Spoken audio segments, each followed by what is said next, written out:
but my kingdom is not from the world." Then Pilate said to him, "So are you a king?" Jesus answered, "You say that I'm a king. For this purpose I was born, and for this purpose I've come into the world, to bear witness to the truth.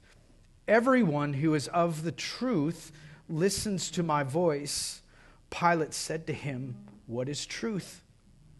After he had said this, he went back outside to the Jews, and he told them, "I find no guilt in him. But you have a custom that I should release one man for you at the Passover. So do you want me to release to you the king of the Jews?" They cried out again, "Not this man, but Barabbas." Now Barabbas was a robber. Then Pilate took Jesus, and he flogged him. And the soldiers twisted together a crown of thorns and put it on his head and arrayed him in a purple robe. They came up to him saying, "Hail, King of the Jews," and struck him with their hands. Pilate went out again, and he said to them, "See, I'm bringing him out to you, that you may know that I find no guilt in him." So Jesus came out wearing the crown of thorns and the purple robe. And Pilate said to them, "Behold the man." When the chief priests and the officers saw him, they cried out, "Crucify him! Crucify him!" Pilate said to them, "Take him yourselves and crucify him, for I find no guilt in him." The Jews answered him, "We have a law, and according to that law he ought to die, because he's made himself the Son of God." When Pilate heard this statement, he was even more afraid. He entered his headquarters again, and he said to Jesus, "Where are you from?" But Jesus gave him no answer. So Pilate said to him, "You will not speak to me? Do you not know that I have authority to release you and authority to crucify you?" Jesus answered him, "You would have no authority over me at all unless it had been given to you from above. Therefore, he who delivered me over to you has the greater sin." From then on, Pilate sought to release him, but the Jews cried out, "If you release this man, you are not Caesar's friend. Everyone who makes himself a king opposes Caesar." So when Pilate heard these words, he brought Jesus out and sat down on the judgment seat at a place called the Stone Pavement, and in Aramaic, Gabbatha. Now it was the day of preparation of the Passover. It was about the 6th hour. He said to the Jews, "Behold your king." They cried out, "Away with him! Away with him! Crucify him!" Pilate said to them, "Shall I crucify your king?" And the chief priests answered, "We have no king but Caesar." And so he delivered him over to them to be crucified. What a scene.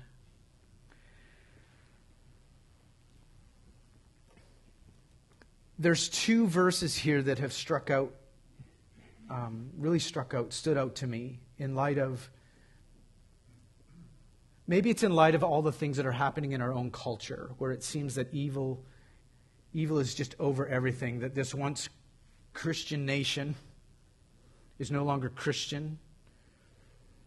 And yet Jesus says some things here that I think are meant to encourage us, as they encourage the first believers who are living under and in Roman occupation, right? Oppressed by the Romans. The two verses are this, John 18:36, where Jesus says, "My kingdom is not of this world. If my kingdom were of this world, my servants would have been fighting, that I might not be delivered over to the Jews, but my kingdom is not of this world." Remember Peter cutting off the sword of Malchus, and Jesus puts it back on. "Peter, put your sword back. My kingdom is not of this world." The second verse is in John 19:11, where Jesus answers Pilate when Pilate is saying, do you not know I have authority over you, right?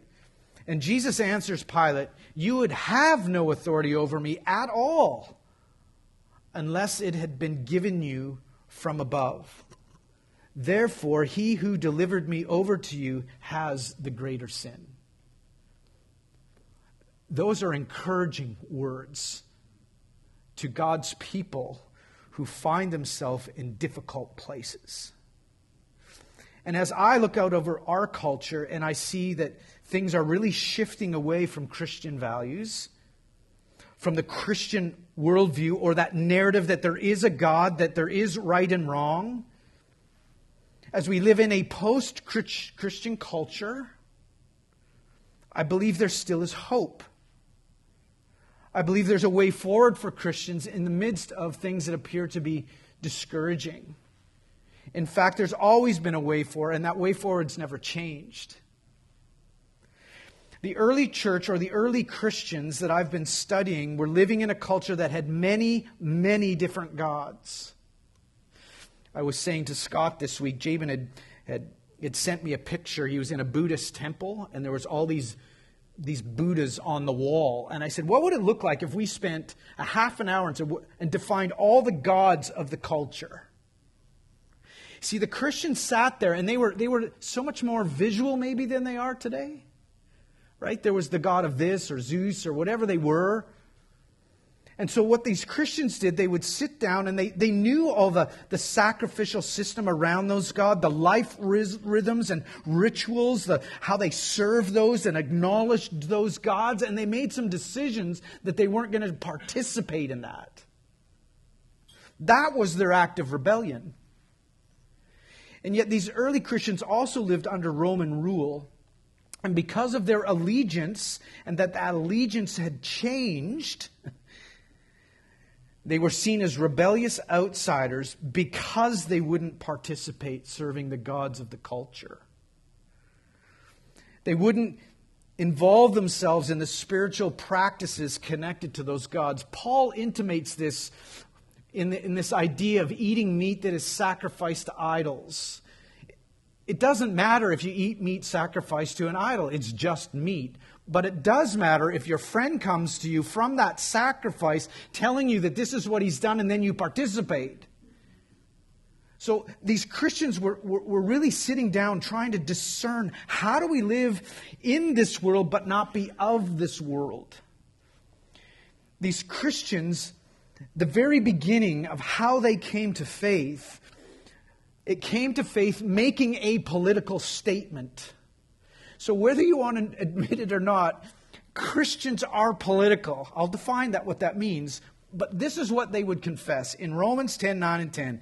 If you confess with your mouth that Jesus is Lord and believe in your heart that God raised him from the dead, you will be saved. Why is that a political statement? Because if you gave Jesus your total allegiance and not to Caesar, that's a political statement. Right? Because Caesar was okay with all these other religions and things going on, provided that you acknowledged him as Lord. So when we read this, I always thought that, we sit around a campfire, when I was at camp as a kid, and everyone bow your head, and I want you to pray this prayer. Jesus, like it was really disconnected from the early Christians who are making this declaration of allegiance to God, putting their lives at risk now. If you confess that Jesus is Lord and not Caesar, this is a declaration that my allegiance is totally to God, to Christ, period. To confess Christ as Lord was a rebellious act of treason against Caesar. It declared their belonging, their allegiance to Christ. One of the early Roman leaders, Pliny, saw Christians as nothing more than a political club because of their confession. And so he was charged with looking after the area in the region of Bithynia, which was northwestern Turkey today. And he made a declaration in that region, because the Christians were beginning to grow, that they were not allowed to meet in their political club on Sundays anymore. Well, here we are today. It didn't work. At this time in history, at the beginning of the 2nd century, so if you think about 70, 80, 90, 100 years after Christ, the population of Rome was estimated to be 60 million people. What's the population of Canada? Does anyone know offhand? 45 million or so. So that's 60 million people in Rome. Of the 60 million people, it's estimated that 50,000 were Christians. So the math, 0.083% were Christians. In 313, so 100 years later, it's estimated that Christianity exploded to about 30 or 40 million in 100 years. That's when Caesar made an edict, the Edict of Milan, granting religious tolerance and legalizing Christianity in the Roman Empire. By 380, so another 60 years or so, 70 years later, Christianity became the state religion. Now that might not have been a good thing. That's where we get Catholicism from and all of its pomp and regalia and all that kind of stuff, which lost maybe it wasn't a great thing, but God's used it. Here we are. The early Christians were under no illusions during this time as 0.083% that they somehow are going to rise up and have political power. It's not how they thought. Christianity became the state religion, it changed things. But nonetheless, there's two areas that these early Christians believed that gave them hope and confidence and courage in living out their faith. And it stems from the belief that God reigns over all things, that He is the King of Kings, that He is the Lord of Lords, that He is over Caesar. John Piper, in his book Providence, has a great definition that I have found very helpful. He says the reason this book is about the providence of God rather than the sovereignty of God is that the term sovereignty does not contain the idea of purposeful action, but the term providence does. Sovereignty focuses on God's right and power to do all that He wills, but in itself it does not express any design or goal. Of course, God's sovereignty is purposeful. It does have design. It does pursue a goal. But we know this not simply because God is sovereign, but because He's wise and because the Bible portrays Him as having purposes in all that He does. Isaiah 46:10, my counsel shall stand and I will accomplish all my purpose. The focus of his book on providence is on God's sovereignty, considered not simply as powerful, but as purposeful. Historically, the term providence has been used as shorthand for this more specific purpose. God has a purposeful sovereignty. Purposeful sovereignty of God is what the foundation that these early Christians stood on, and it gave them hope, it gave them encouragement in life and faith and how they lived that out. The early Christians believed that God not only was powerful, but that His power was purposeful, and He reigned over all things. All things. Now, getting back to this passage of why I believe this is what the passage is talking about. We see those three groups. We see God's people, the Jews, who had been called to be the keepers of the law. They were the truth preservers. They're the ones who looked into the law and said, this is what obedience to that law looks like, and if you obey, you'll be righteous. They were to be upholding that and teaching others to obey it. And because of that, they believed they were righteous and good people. That's the tension that Jesus has been having all along. And He keeps pushing them. Like, you think you can find righteousness to the law? The law can't make you righteous, but it'll make you aware of it. They believed that they were righteous. They believed that they were the upholders of the law. And because of this, Christ is a blasphemer because He's making comments that He's God. And anyone who makes a blasphemous statement is deserving of death. Jesus in this passage actually calls the Jews the greater lawbreakers. When He says, therefore, he who delivered me over to you has the greater sin. Why was it a greater sin? Because they were the ones who were to be upholding the law.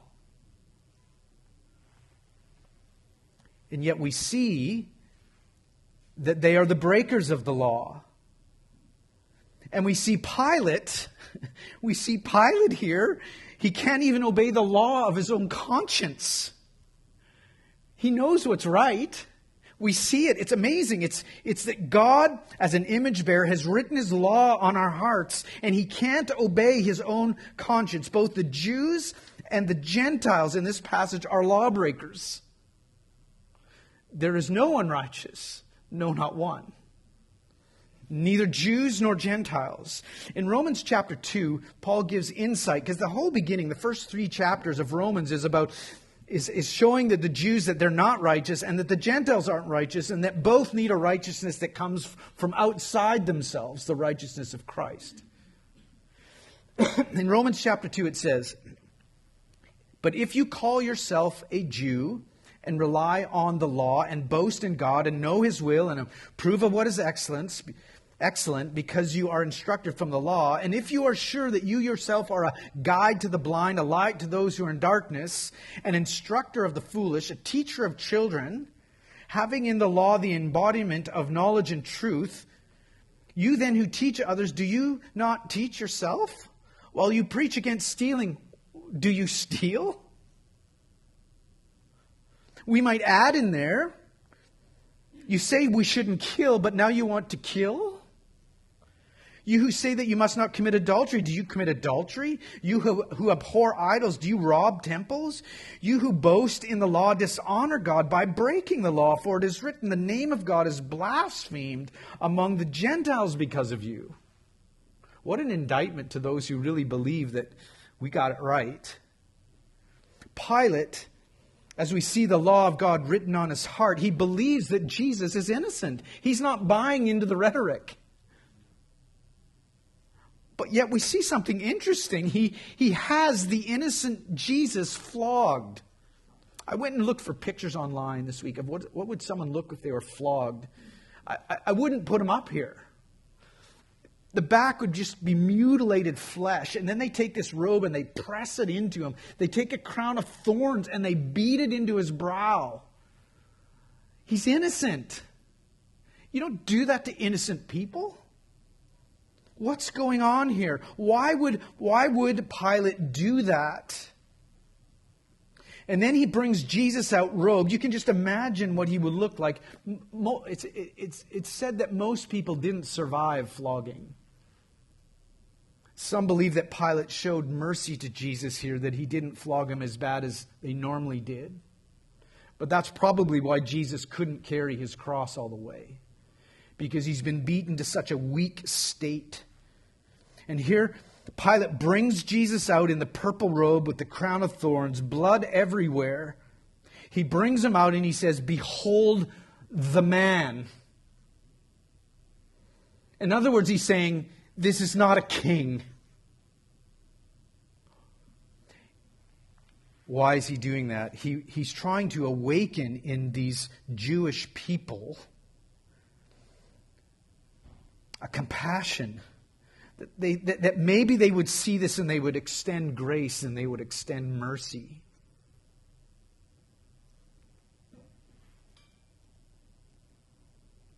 To have compassion on this flogged, beaten, bloody man as he's presented to them. There's just this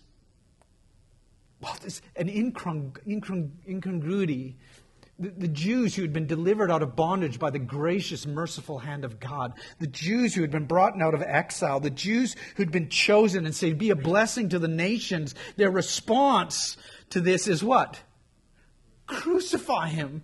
No compassion, no mercy, no grace. Kill him. Pilate, again, believing that Jesus is still innocent, tells the Jews to crucify him. Go crucify him yourself. You guys do that. But he knows they can't because they can't do it. The Sanhedrin or the Jewish ruling council didn't have the authority to do that. Pilate here is being sarcastic. He's mocking their foolishness.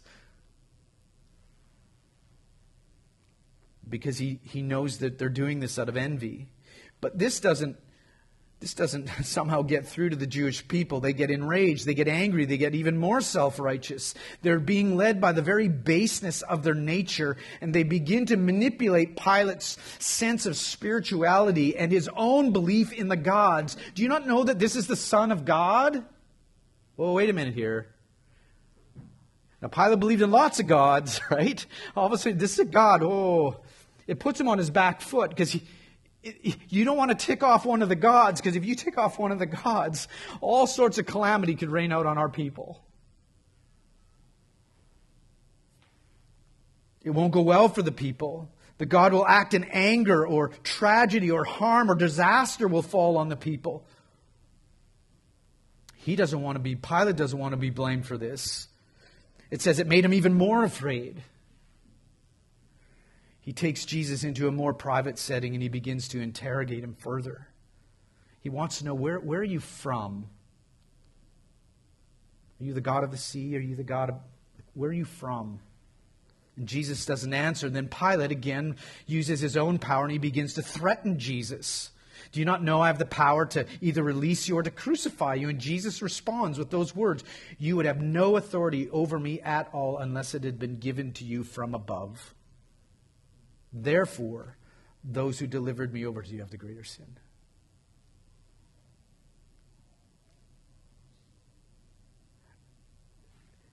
In some ways, this convinces Pilate that Jesus is innocent. Because who could say that? Except someone with some sort of godness. The Israelites, the people of God, those who are meant to protect truth and the law, should have known better. And here they are, they're committing the greatest sin. Again, we see the conscience of Pilate. We see the law of God written on his heart. We see him as an image bearer made in the image of God, Imago Dei, and he sees that Jesus might be more than just a man. He finds, and he's seeking a way that he can release him because he thinks he's innocent. And then the Jewish people, they dig in even deeper, and they start going to, okay, now let's go to politics here, Pilate. Do you want us to go tell Caesar that you're letting a man who's saying he's a king go free? You know that if Caesar finds this out, you're done, right? Not only politically, but you'll likely lose your life. This is all like that veiled threat under the surface, not really saying it, but everybody knows what's being said. The Israelites, in their own desire for power and a sense of righteousness, we see that they are operating with the worldly desires in flesh. All through this story here, you see the desires of God's people, and the will of God's people is beholden to their desires. Just really track with me here for a moment. We use this term in culture. You have free will. Your will is bound to your desires. You always do what you want to do. Your will serves your desires. We see this. The Israelites desire for power, and they give in to that. We see Pilate, who has a sense that Jesus is innocent in his heart, in his own law of his conscience of his heart, and yet he doesn't keep it because his desire is that he wants to stay in power. We see all of these people, Jews and Gentiles, following the desires of their heart, which leads to the crucifixion of Jesus, the innocent Lamb of God. For all intents and purposes, it looks like evil has won. That God is not in control, that he really didn't have authority over Pilate or Caesar. The Jews were right. Jesus really isn't king of the Jews, but he rose. He rose from the dead. Not as king of the Jews. He rose as king of the nations. King of every tribe, tongue, and nation. Jews and Gentiles. The will of God was weaving in, over, and through all these sinful, willful actions of men, following their hearts. And yet God was not sinning. This is a tension. I was saying this morning as we were gathering to pray before the service. There's a tension that as Christians we live with, that it seems in this passage, and I'll show you in a minute, that it was the will of God that these men would sin, and yet God was not sinning. That is a tension.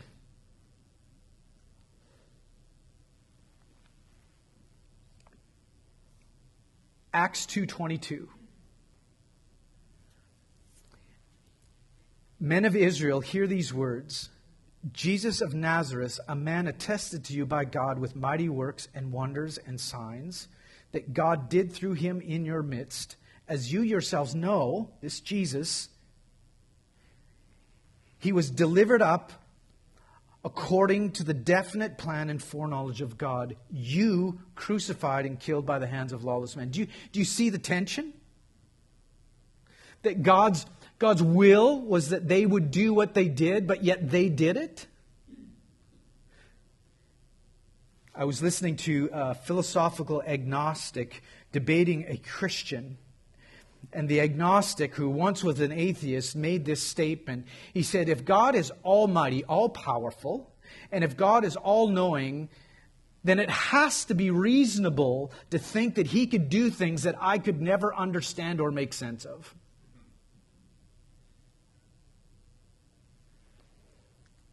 Jesus was delivered up according to the counsel and will of God through the sinful actions of men.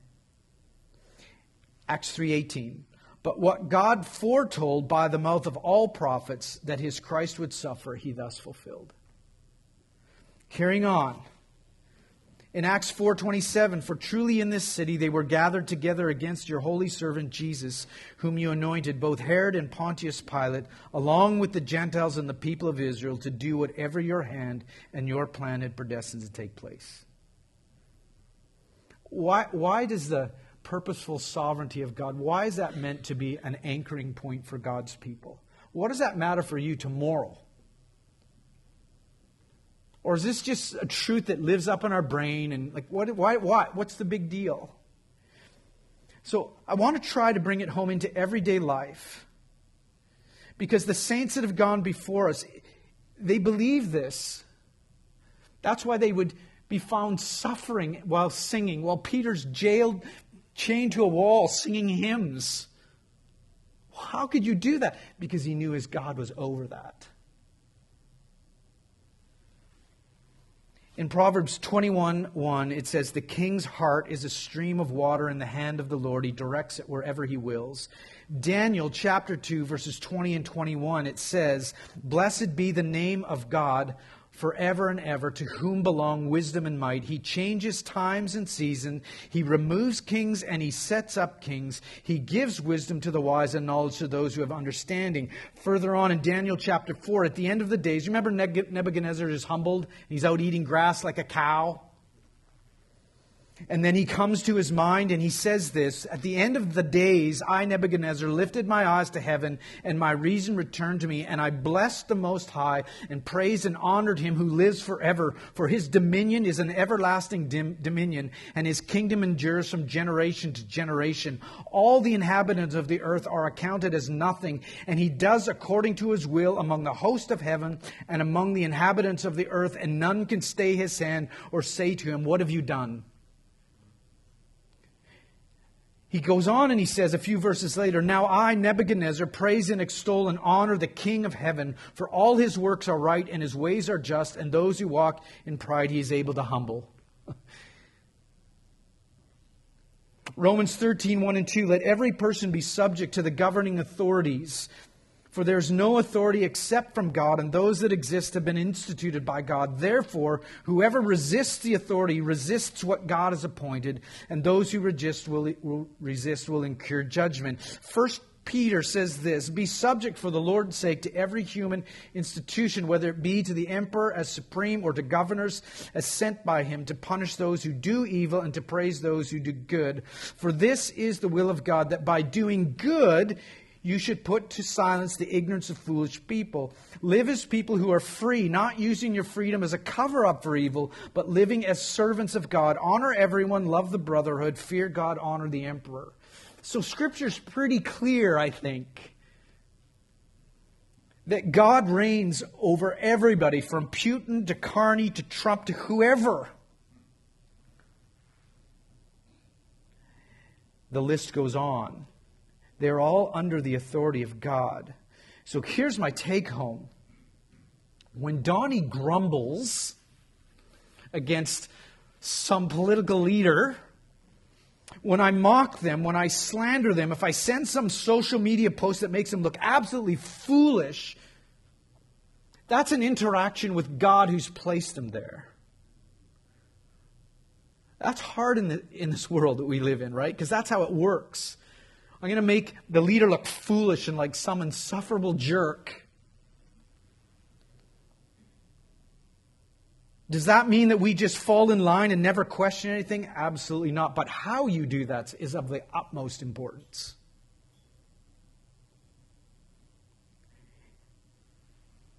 Does that mean that we don't speak out against policies? Of course not. One of the policies that's trying to be passed, which is just absolute evil, is that kids, teenage kids, can now go and ask for euthanasia without their parents being consulted or anything. That's evil. Those who have disabilities or struggle with mental illness can now go and have their life. That's evil. To kill unborn babies who are in the womb, in that protective space that God has created a mother to be, to protect and to bring and to produce life and to destroy that. That's evil. And we should speak up against that. But we must do it in a way that is in the ways of Christ. We don't fight fire with fire or anger with anger or fear with fear. We merely speak the words of God, that He's the giver of life. I've been using this illustration lately that's been so profound for me. When you sit down, well, almost everything in this room comes from male and female. When you sit down and eat your supper, the meat, the vegetables, everything is about male and female, how it's working to produce life. God is a life producer. And so we shouldn't kill life. So we have this amazing opportunity in this dehumanizing culture where we want to just mock and despair and make fun of and make somebody seem evil. You think, you Nazi, you fascist, all that kind of... It's dehumanizing. That's never been or how we should ever treat someone who's made in the image of God. So this is really practical for us right now in this moment of time in history. How we have this opportunity as God's children to speak and to talk in a way that shows something radically different than the world. It's wonderful that our God is transcendent and He's seated on the throne. He's over all things. So we don't have to be fearful and be angry or any of those things. I went this week, or a couple weeks ago, it was to a meeting on faith and politics. And there was a guy who's written a whole bunch of books. He's quite famous. It doesn't matter who he is. And his position was that the whole book of Revelation is that we are kings and we need to have dominion over all the structures. So education, politics, and take these things back so that we can be a Christian nation again. Now, I might be a simplistic guy, but the beginning of Revelation says to me, this is the revelation of Jesus Christ. And as I left that evening, because I wanted to hear what others Christians were believing in, what struck me is He never once told us that our God reigns. There was this fear and anger, and if you don't do this, then we're going to hell in a handbasket. Not according to my Bible. So this is really practical. He said, this is a quote from him, North America is to be recovered. We must see ourselves as kings. No, we must surrender to the King. Now, I'm sure you have many of your own observations and thoughts on how we live this out in culture. And I think that's what the early Christians did. They sat down, they talked about it. How do we show Christ? How do we love God? How do we love our neighbor in a way that's consistent with who Christ is? Love, joy, peace, patience, gentleness, meekness, kindness, self-control. And they wrestled with it. And sometimes they got it wrong, sometimes they got it right. But they didn't dehumanize. They didn't live in anger or fear. Sure, there'll be different opinions. How are we going to respond? And that's what made me so sad, is people left fueled with anger. Anger that somehow all of it hangs on our shoulders. No, we're to live as God is our King. And we're not to bow down to the idols of culture. We might need to separate ourselves from things, that, even good things. But most of all, we're to seek the welfare of the city. without compromising our Christian values and be the best citizens in this country. Whew. Now let's continue on, though. There's a personal note to this passage. And it's one of those questions. It's so hard. If God is a loving God, why does He allow someone to suffer?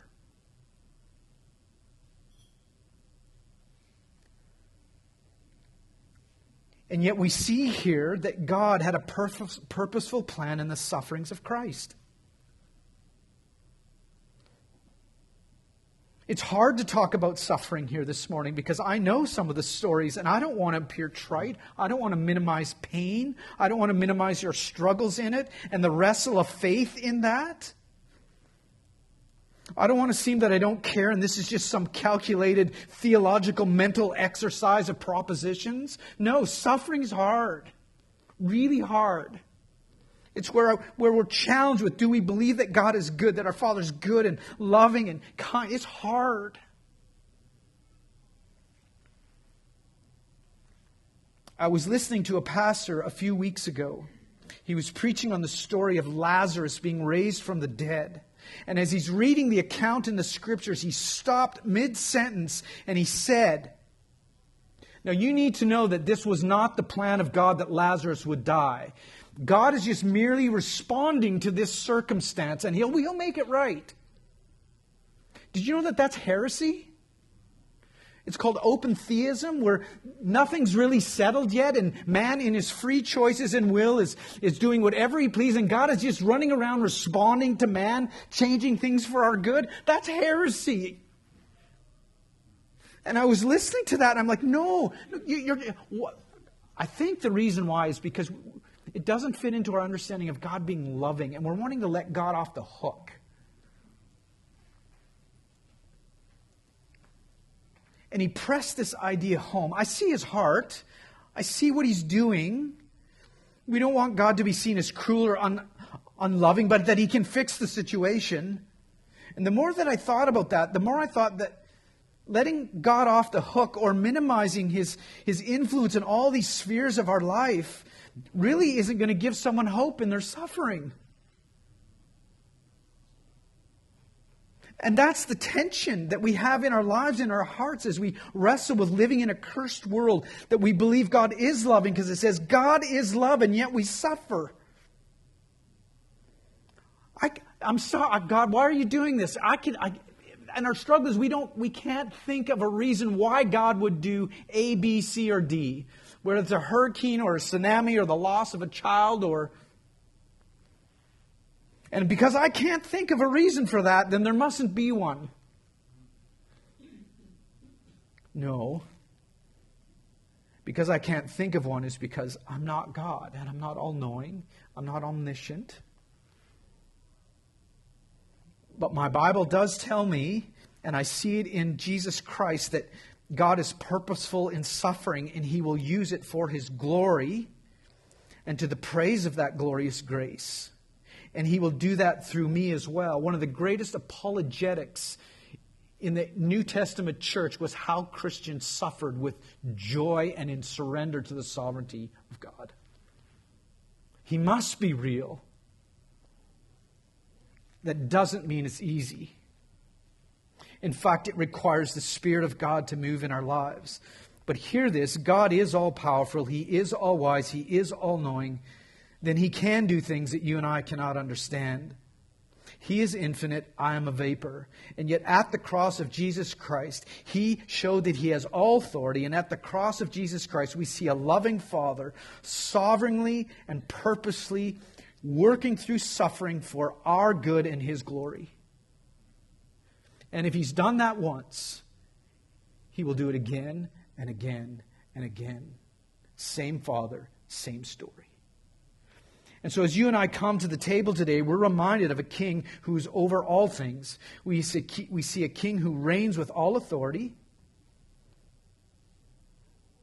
doing everything according to His will.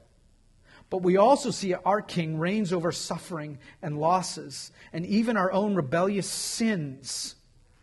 And we get to come and confess our allegiance to Him, our need for Him, our worship of Him. We can pour out our hearts. I don't understand. Help me to believe that you are good. This is the struggle of living in a cursed world.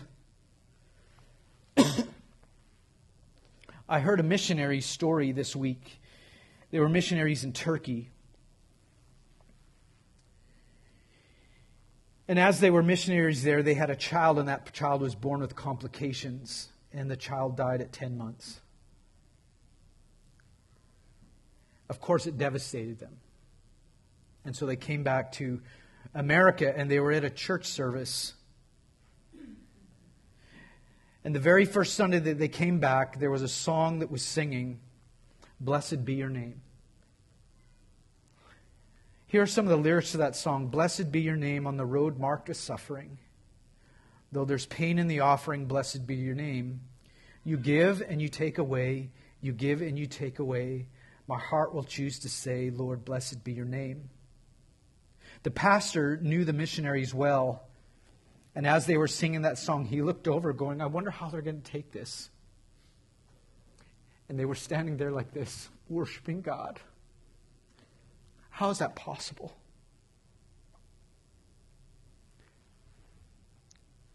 As I was telling Lisa that story, she reminded me that that's our story as well.